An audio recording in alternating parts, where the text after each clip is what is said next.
The investigation of Lucy Letby. ఇదొక documentary film, ఇదొక movie కాదు. నెట్ఫ్లిక్స్లో అయితే స్ట్రీమింగ్ అవుతుంది, తెలుగాడేలో కూడా ఉంది. డబ్బింగ్ అయితే బాగానే చేశారు, ఫ్యామిలీతో పాటు కూడా చూడొచ్చు, ఇబ్బంది ఏం పడక్కర్లేదు. బ్రిటన్లో సంచలనం సృష్టించిన నియోనాటల్ నర్స్ లూసీ లెడ్బీ కేస్. ఆమె 7 మంది చిన్నపిల్లల్ని చంపి మరొక 6గురిని చంపడానికి ప్రయత్నించిందనే ఆరోపణలపై దోషిగా నిర్ధారించబడింది. పిల్లల్ని చంపడం అంటే కత్తులతో కసకసా కాదు, సీరియల్ కిల్లర్ కాదు. ఆమె మెడికల్ ఫీల్డ్లో ఉండడం వల్ల ఎట్లా చంపింది? దొంగ ఎప్పటికైనా దొరకాలి కాబట్టి దొరికి ఇన్వెస్టిగేషన్ చేసి బొక్కలో వేసి ఆఖరికి జీవిత ఖైదు కూడా ఆమెకు విధించారు. ఇన్వెస్టిగేషన్ ప్రాసెస్ ఏంటి, ఆమె దోషిగా నిర్ధారించిన తర్వాత అనేది ఈ డాక్యుమెంటరీ ఫిలింలో మీరు చూస్తారు. మరి ఈ డాక్యుమెంటరీ ఫిలిం చూశాక నాకైతే ఒక decent true crime investigation drama అని చెప్తాను భయ్య. ఒకసారి అయితే చూడొచ్చు. మీకు డాక్యుమెంటరీ ఫిలిమ్స్, అది కూడా రియల్గా జరిగిన క్రైమ్ స్టోరీస్ ఇన్వెస్టిగేషన్ చూడాలనుకుంటే మీరు చూడొచ్చు.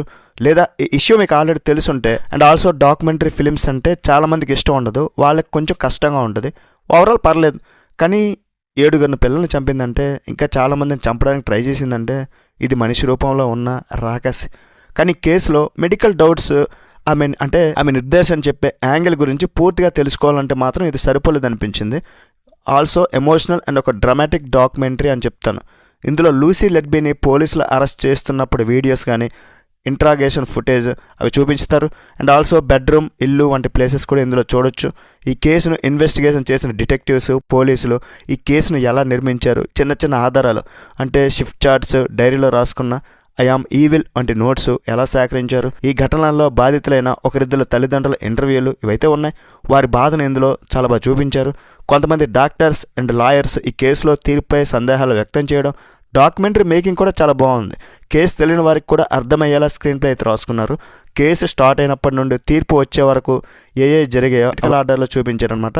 డాక్యుమెంటరీ ఎక్కువగా ప్రాసిక్యూషన్ వైపు, అంటే ఎక్కువగా పోలీసుల వైపే చూపించారేమో అనిపించింది నాకు.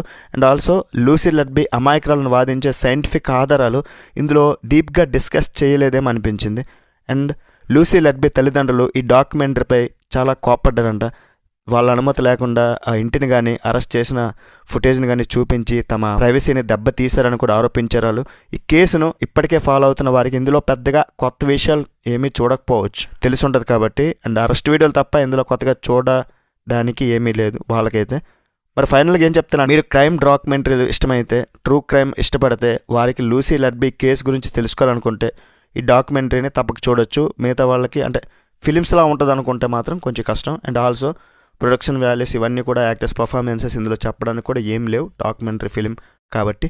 ఓవరాల్గా ఈ డాక్యుమెంటరీ ఫిలింకి నేను ఇచ్చే రేటింగ్ ఎంతంటే 3/5. రివ్యూ నచ్చితే ఒక లైక్ వేసుకోండి. నెక్స్ట్ వీడియో మళ్ళీ కలుద్దాం. బై బాయ్, జై హింద్.